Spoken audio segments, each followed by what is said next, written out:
Welcome everyone back to another episode of Roots. Hey Mom, how you doing? Hi, Alexander. Thanks everyone for listening in. For those that are joining us for the first time or for those that are coming back, thanks for coming back. Quick introduction on Roots. It's a series of conversations between my mom, myself, and our family to understand our history, to understand our present, and to link the two with the intent to connect us even stronger than before. So today we have a pretty interesting and exciting episode, Mom. Today I want to talk about the day of escape, the moment where it all happened. Okay. Oh, wow. Yeah. and Taking a ticket back to the past. oh yeah, and I'm sorry. Is there anything else you wanted to preface for the introduction before we get started?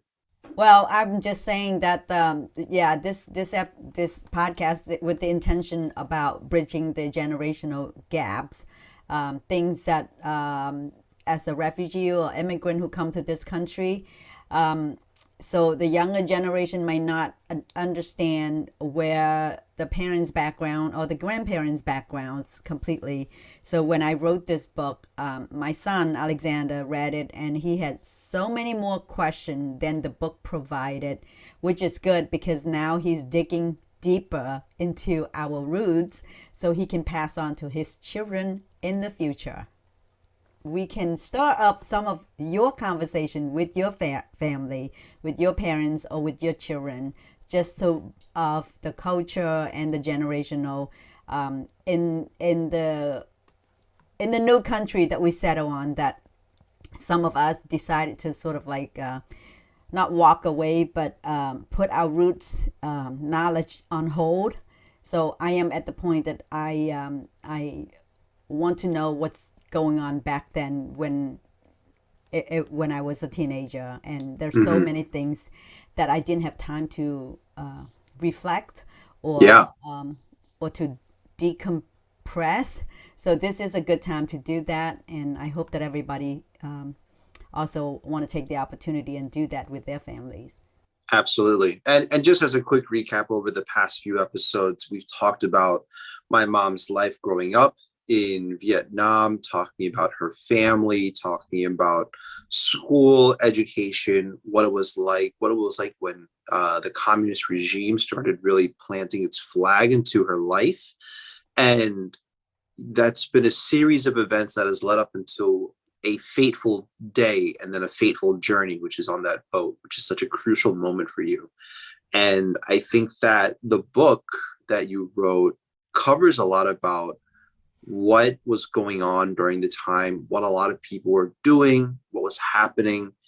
But I want to peel another layer back and get into what you were feeling, your emotions. My head, huh? And yeah, You want to get inside my head? yeah, Yes. because I think it's a really, really crucial part of your life that I need to hear about and I need to understand so that I can continue being grateful for what you went through to essentially give to me, later on down the line. So today I want to start talking about that day of escape, and I want to start thinking about what your emotions, what your feeling was like, and then I just want to take it from there. Okay. Sound good? Yeah. Without describing the whole situation, it's really hard to describe to you my personal feelings. So I want to give you a pretext of what's led to the day before Sure, that we sure. or led to the day that we get on the boat. Okay. Yeah. So it was a massive operation. So 502 people in that boat was a big project. So when we travel as a whole family to the countryside, we were in Saigon, in Jalung, part of the city in Saigon. We have to travel. I don't remember. I didn't think that we do a bus. I think we charter a car or something because we have to drive to the countryside, which is down to the tip of South Vietnam. Hmm. We're very close to the village or the town that my mom was born. It's called Lea. So what happened is my mom reconnected with some of her friends that we can stay there for about maybe a week to get things settled, and then you just don't budge in and budge out. And plus you have to ask for permit everywhere you go with the communists. So we have told the government that we sold our house. Luckily that they believe us, they let us sold our house. So we just kind of give the money to all our relative, because either that or you have to go black market and buy gold, and everything is the currency is gold or American dollars. So keep the Vietnamese currency. So we were faking that, oh, we're gonna go to be a farmers down in Rajya, or that's what the name of that town. And when we went down there, it took us a journey, I think 3 or 4 hours. I can't pin that down exactly, but it was I was really anxious. That anticipation for a whole year that led to that trip, and it's a trip that I myself didn't even think the magnitude of what's going to happen, even though that we have heard a lot of news from friends, from people that, oh, so and so reach Malaysia, oh, so and so sink their boat, so and so get to Philippines, so and so get to. So the whole entire 2 or 3 years that what we did nothing that was the talk. That's always the talk, and things in people's mind. Yeah. And remind me how old you were again at the time?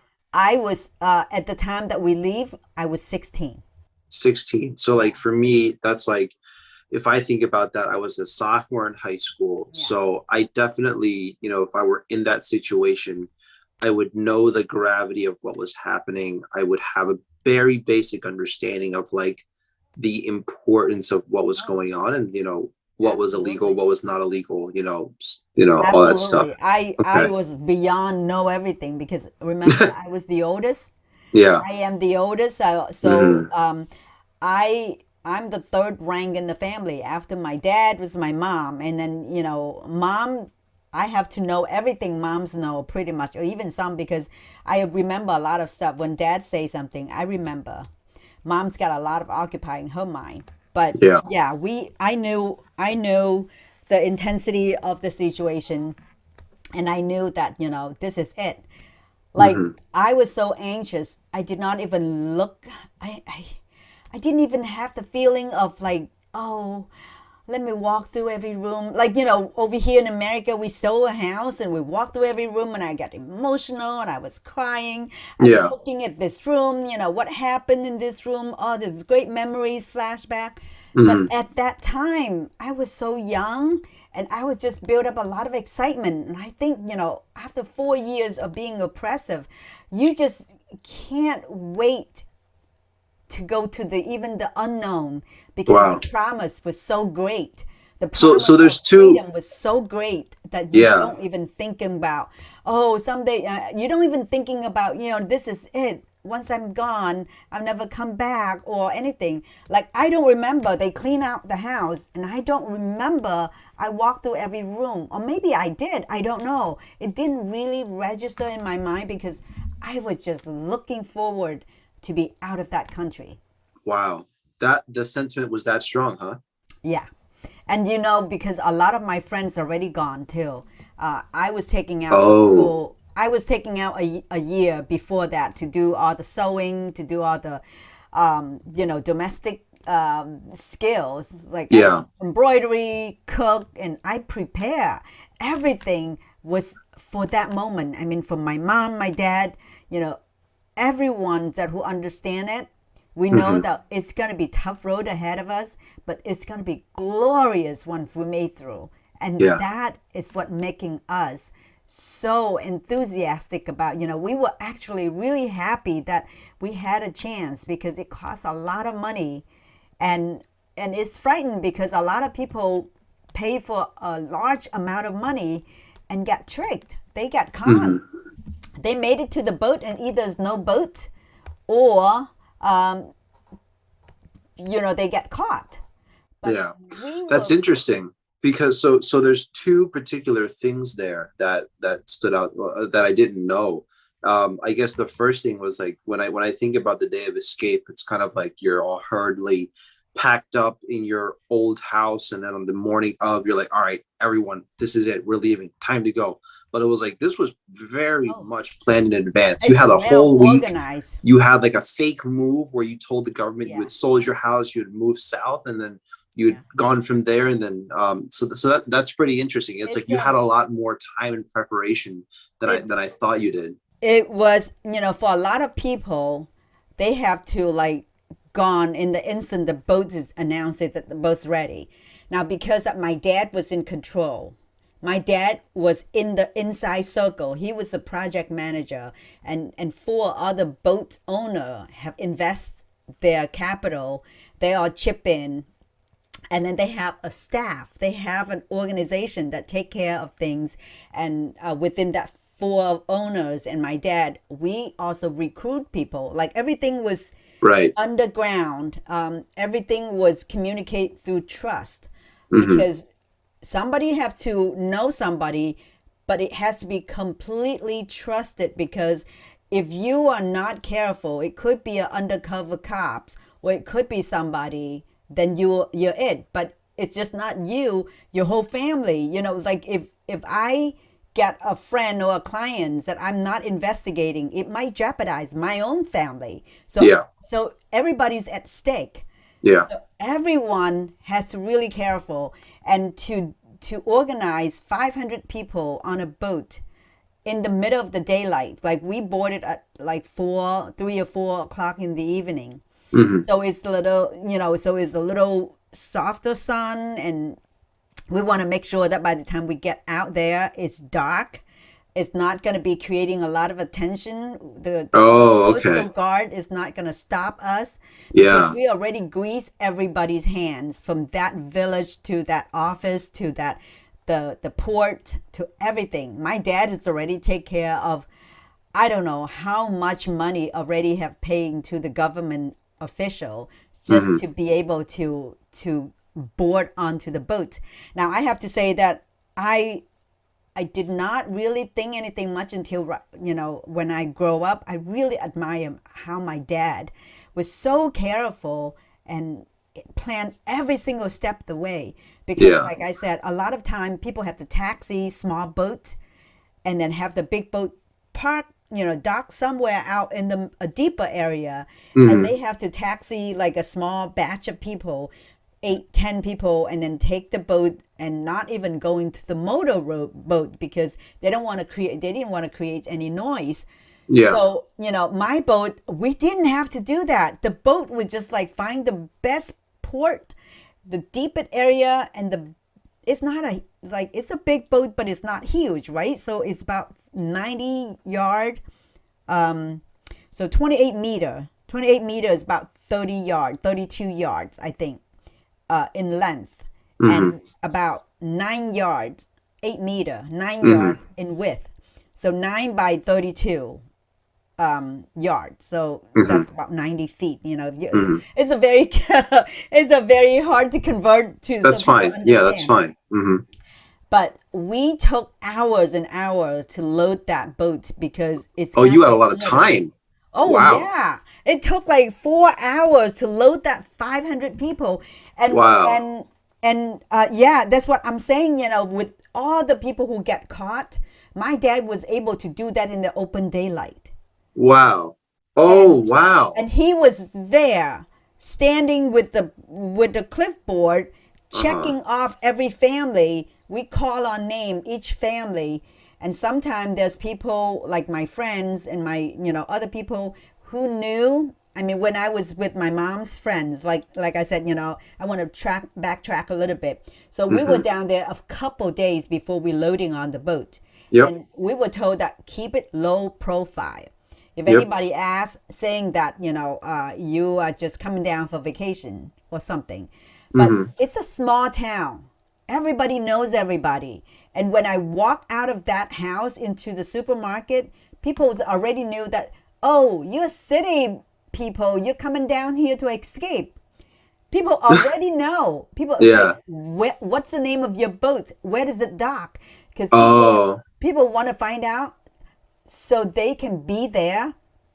And if they be there, there's chances that we have to let them get onto the boat because or else they're going to go call the real police. Wow. Yeah. So, and then we have to fake and it's like, no, no, we're buying a house here. We're getting, we're vacation, but we're buying a house and we're going to try to farm. And those people knew so much because at that time, nobody's really, they know A, you're Chinese, B, you're out of town and you sort of like, look different. You're not the Just farmer sticking out like a type. sore thumb. Oh gosh, yeah. You Uh-huh. stood out. And so many people I was like, hey, little sister, where's your boat? When are you leaving? Oh, you must be excited, And I was like, no, no, no. We're here to visit my mom's friends and whatever. But Hmm. yes, every single person that went down there, over that 500 people, they have to find a way of, to stay overnight or they come down at the slick of the time that when we're Hmm. boarding the boat. So this is interesting because what I think that ties back well to is your family did a lot of planning and preparation to make this happen. And because you had, we'll call it the luxury to do so, it added to the emotion or feeling that you guys were very excited to just get out of there, Yeah. right? Yeah. And it's interesting because that is very much mixed with the fear of what was happening if you were going to get caught. And it sounds like There's a that fear. fear Don't get me also wrong. in a way Mm-hmm. added to the excitement because you're just like, well, they don't want me to do this, so it must be good, it must be amazing. And then all of these people that are also trying to get on board with what you're doing, even then it's just like you're creating such a heavy demand for this thing that your dad is doing, and it's just like, wow, this must be just like an incredible thing that we're about to do. Now, I don't want to under how do you say the word? Like, undermine the people who actually risking and it is still dangerous. I mean, what we did because we already have planned when anything that you already prepare, even it's fear, you have an excitement attached to that fear because you already planned for the worst scenario. You already planned what happened if what happened, and you already know the people that who allow you to get on that boat. Now, mind you, I have to say that most of these people, the government let people go out because they're Chinese, okay, and they create this so they can get the money from all these Chinese people. And Chinese people, I have to say, is a wealth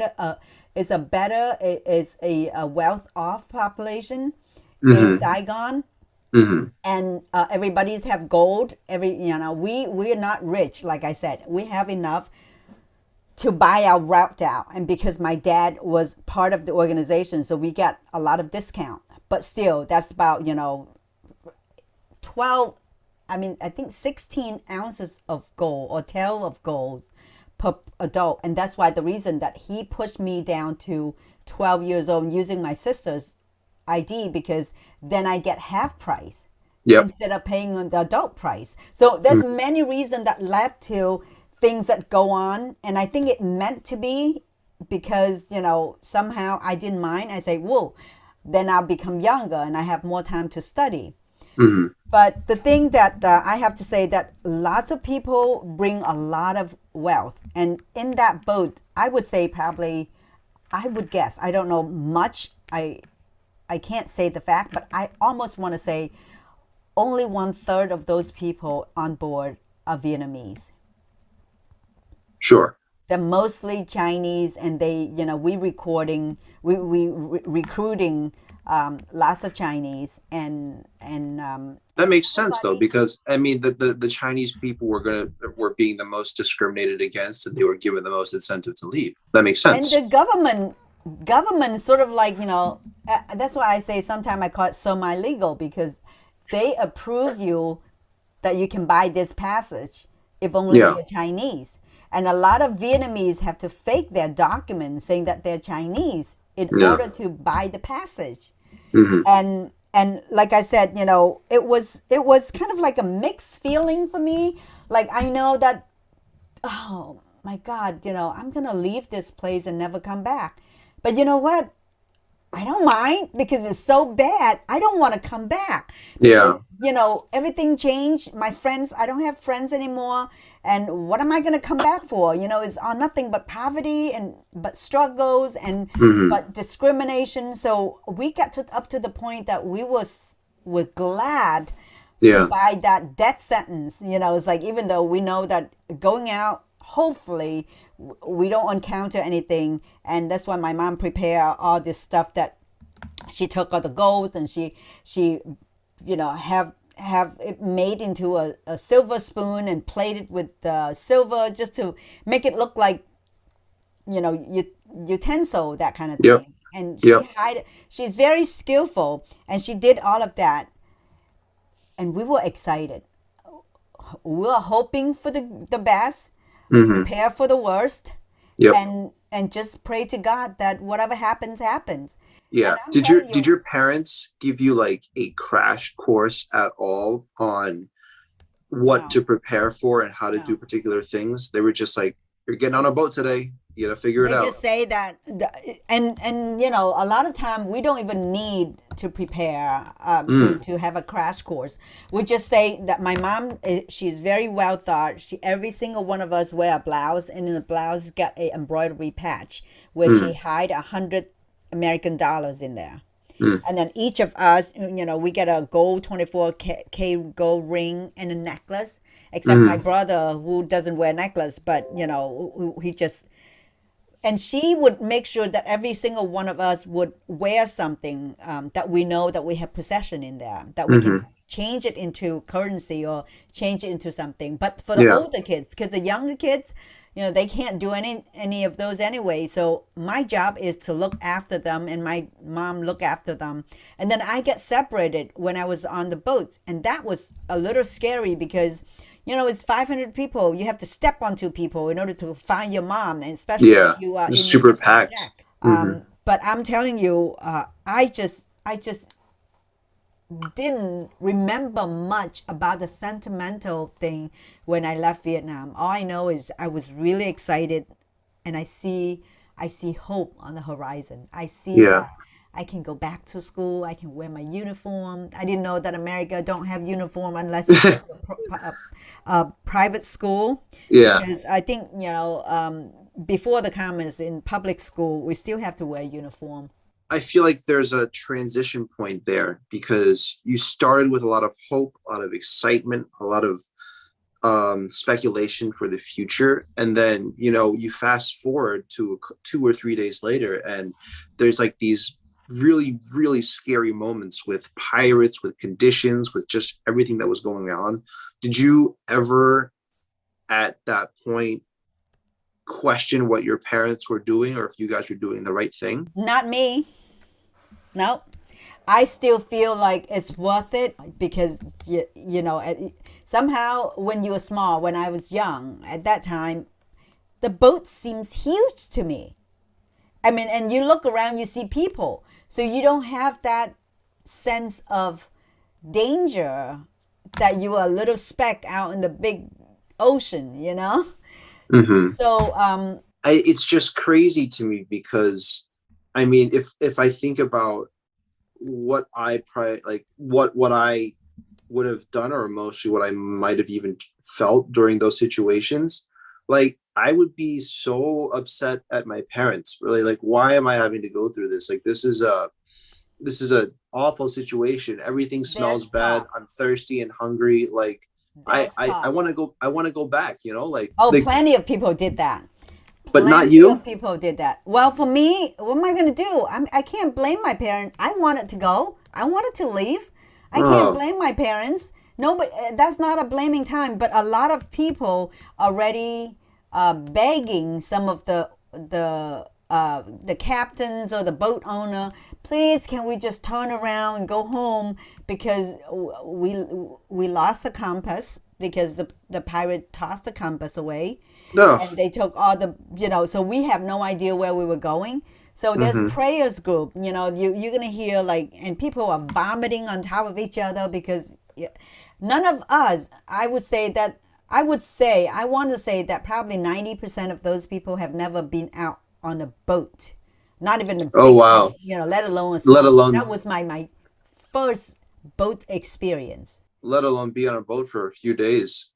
Yeah, in a small boat, and the wave relatively calm, but it's still, it's still rough for a small Hmm. boat out in the ocean. And we did This have the some. scariest thing to me there is just like the fact that like anywhere you look, there's nothing but water. Exactly.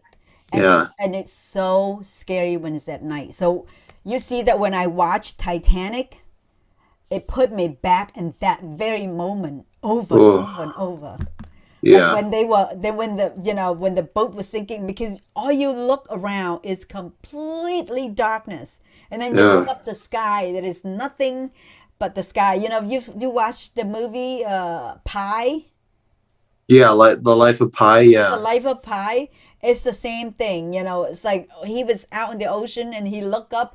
It's so hot and sunny during the daytime, and it's scorching sun and just burned. Your lips is all like cracking, and your face, and it's just like, and you get this salty air of the ocean, and the water splashing, and it feels good, but it's all sticky, and then Hmm. the sun's pounding, and then at night, whereas wind, and then you don't know if there's sharks around or not, and you look Mm. around, there's no land, it's just completely darkness.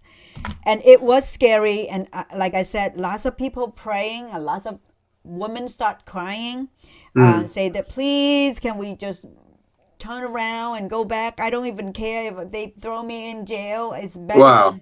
better than out here in the ocean, and nobody knows that we die. At least if I'm going back, it's going to be some proper funeral or something. But we already know once we hop on that boat, it's like a one-way ticket. There's no Yeah. way. There is no way. And majority was like, no, we're gonna plow through. If we Hmm. die, we're gonna die. And And the crazy thing is like that wasn't even the worst part yet. That was like I because looking through the book, things got even worse after you hit Malaysia. Malaysia rejected yeah, the boat. yeah, yeah. What That like was up scary. until the Malaysia up until the point where you guys ran across the Malaysian Coast Guard, was there like a is there like a particular like sensation or a particular like because like you describe it as like just like a blur of events and things that were happening all the time, but was there anything that stuck out to you? Well, you're so tired and you're so seasick, Yeah. and you just like a zombie. So there's not a whole lot of thought process in your Mm, mind. You were, mm, I was hallucinating. I was dreaming a lot. It was so hot that I dreamed that I was in my room, my house, and I was getting up to go and turn on the fan. And mm, I'm just like, you hallucinating thing, just like you in the desert. You're thinking of yeah. water, and Mm, on the boat, the sun is beating you so hard, and there's, it's just really harsh condition, and you just think that you're gonna get up, and I'm about to get up, and then the boat, I'm just like I fall down, and somebody is just, throw up on me. The next person sit next to me, and I was just like holding on somebody's shoulder and then sitting back down, and it's the whole time it would just it is a blur because it's not a whole lot thing. And then I dreamed that my mom peeled an orange for me, and I was like, oh my God, where did mom hide that orange? It's so good that she's got an orange, and it feels so real. And I was just like raising my hands like, mom, give me a slice, give me a slice. And I wake up, and my mom was like half asleep, half leaning into the other woman, and it was just so bleak. So I was like, I want to go back to dream, so at least I have a dream to hang on to. And I was so thirsty that I felt like something's better than nothing, so I was scooping up some ocean water and trying to drink that. yeah, bad choice. And I'm telling you, don't do it. Yeah, yeah. Oh, Especially not when you're that dehydrated. But and I even was through, smart. I thought that I can rectify it, because when we left, mom took some sugar and squeezed lemons in there. And it's just like a form of not pure sugar, but it was like lemon sugar, and she mhm, dried them back out. So I thought if I put enough sugar into the seawater, it will make it a little salty, sweet, Mm-hmm. and it doesn't matter how much sugar I put in there, I still could not drink that thing. And it made me Yeah. even more thirsty. And But even through all of this, I mean, it feels like you almost didn't have the time to think about whether or not like what you were doing was the right choice, or if had it, it was just like, let's just get through this, let's just survive. yeah. So Huh? either die, either freedom or die. That is the mind of, the majority of the people in the boat. It's Mm-hmm. called either we do it or we die, but there's no return. There's no return. And when I said it in the TEDx talk, I did question. It's like, is it worth it? Is it something worth it? Yes, it's absolutely worth it if you survive. Mm-hmm. Only if you survive. And the hope is to fight all the odds to survive. And we would think about the positive, because it can be bleak, right? Yeah. Within 3 days, we got 4 pirate assault, 4 robbery on the ocean, and some of them, I have to say that some of them have a little heart. So they went around. They give us a little water. I mean, it's all depend. Some guys, some pirates are nice. Some are just really nasty. But the Mm-hmm. nice one would go around with a little jug of water, and they just give you a few drop on your mouth. So, um, but yeah, I can't say. I mean, right now, if I think about that, it's really scary. You know what's scary? When I go into the ocean on the cruise, and the cruise is so big, and I'm scared now on the big cruise ship, because a little bumpy or little thing, if on the cruise ship, sometimes you don't feel the wave, but Mm-hmm. you sit. I usually just go out to the deck, and I would sit, and I would look at the ocean, and I just want to cry. I just want to Yeah. cry, because it's just like coming all back. Yeah. I don't, yeah, I don't even, there's no comparative experience. There's nothing, I'm speechless. There's like nothing there but for me to just like listen, because that is such a foreign concept. I've never had to fear for my life. I've never had to And we hope that you um never, I hope that you never, ever. I mean, in America, it's really stable. That's a dream place of all places. But you know what? Nobody can promise anything. And we just hope. We just hope and pray that we never have to run again. yeah. Do you think that, and I think this is a good question to end on, but like in that time period, and again, I want to think about like up until the point where you hit Malaysia. So just thinking about that time period from when you left to where you hit Malaysia, was there any sort of resolution or resolve that you assigned to yourself, that's to say like, if I get out of this, this is going to Yes. happen? Yeah, Yes. tell me about it. Yes. My whole focus is I have to go back to school. Really? Goodness gracious. That, and it's so you're just like, if I get out of this, I just can't wait to Yep. learn again and get back to school, and Yep. wow. My whole entire year or 2 years before I get out of school in Vietnam, that's all I ever wanted. Go back to school. Wow. And um, that was the only goal that drive me to do everything possibly I can, because I know I don't want to end up like my mom or dad, the blind ox. That's what he always called. Yeah. And to him, that is really important, because he doesn't want to have blind oxes in the family. He's already one big blind ox that he said. And somehow, I always loved school when I was young too. Even though Mm, that, I didn't tell you much about my history of changing school after school after school, but somehow it prepped me to be a bubbly girl, to be, it took me a long time to be well liked, because I always want to have friends. I'm timid about it, but I never feel like, I would offend anybody. I always want to please people and be their friend to be accepted. mm, But when I get to that trip, I told my mom probably 1,000 times that she's probably sick of hearing it. I said that my only dream is I have I'm wearing my uniform and go back to school.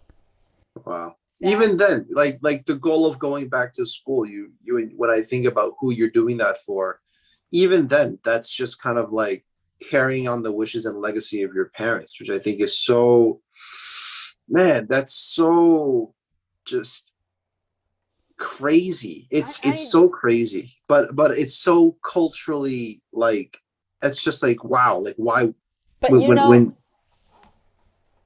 I am so glad that they bumped me down 4 years, 4 years, yeah, because legally I can't work. yeah, So when I come over to America, I was like 13, I mean, really 17. And I actually, once we got to to West Philly, I applied McDonald's and they would not let me because I was not at the legal age to work. yep, So that gave me a lot of great excuses. And I was so happy that my dad did that for me. hmm, It's just because that my one and only one thing that I know when I get to America is to go back to school. yeah. So that whole It entire really makes me put my own goals and perspectives, like my own goals and thoughts back into perspective. I don't think I've ever made it a goal for myself to be like, uh, well, I mean, it's you know, different. there's always that perception where like I have to do well in school, but I've never like of my own volition really wanted to like be a part of like the educational system, I guess, you know. You can't It's compare because you can't compare oranges and apple. You never put in that situation that you're being yanked out of school and to do yeah. paperwork, Hmm. and it's illegal to not have kid going to school over here. So you're well protected. So Yeah. you are taking that for granted somehow. It's almost like a chore to go to school for kids over here, but for kids in the disadvantaged country, to them going to school is a luxury. It's something Hmm. that they know that they have a better future. Which is why it was something that was so ideal for you, something that you really wanted to attain. But that's really cool to hear. Like for me, like my motivations at the end of my goals are so drastically different from yours Yeah. at that time. But it really puts things into perspective, and it gives me a really high level of gratitude for just kind of like what you had to work towards and what you wanted to achieve, and how that, you know, and how that has given me the luxury to put that in a completely different lens. But I think that's a really good place to stop. um and thank you everyone for listening in. Thanks mom for really opening up and you know, allowing yourself to wear your heart on your sleeve like this. I think it's really Thank you for powerful. your curiosity, Alexander. And I hope that a lot of people appreciate their parents more. I think once you dig out the history, not just you appreciate me, Alexander, but I appreciate my parents for what they did Hmm. in order that I can have what I have. Yeah, and I think it's a really interesting conversation to go back and think about, well, what was it that you wanted? What, you know, from my parents' eyes, like what was important to you? What mattered to you? Yeah. And I think there, I may never be able to understand it, but at the very least, you know, I know where you come from. And so when we have conversations in the future, I can think about, well, why are they asking me these types of questions? Why do they care about this versus that? Yeah. And I think that, it's really healthy for us to have this conversation now, because I think if we were to have this conversation, like if I was a kid, I wouldn't appreciate it. I wouldn't get it. Right. Right. But And you it's will really, appreciate more as you grow older, as you become parents yourself. yeah. Hmm. And I hope that people listening to this podcast will trigger up some question to ask their parents, because you can't really love someone until you really understand and open that dialogue. So Sure. Yeah. so Hmm. All right. Well, thank you everyone for tuning in again. This is another episode of Roots. Next episode, I think we're going to get into the latter half of that journey, because crazily enough, everything that we've talked about is only half of that boat ride, and then we got a whole other and half to dissect. and it's not even half, because there's so many more moments in that those moments that the pirates that get to us. But Yeah. yeah, we'll come back at some point. I think that we're gonna use it as a reference somewhat. But Hmm. thank you. I'll see you All next righty. episode. Yep. See you next episode, Mom. Bye, everyone. Bye.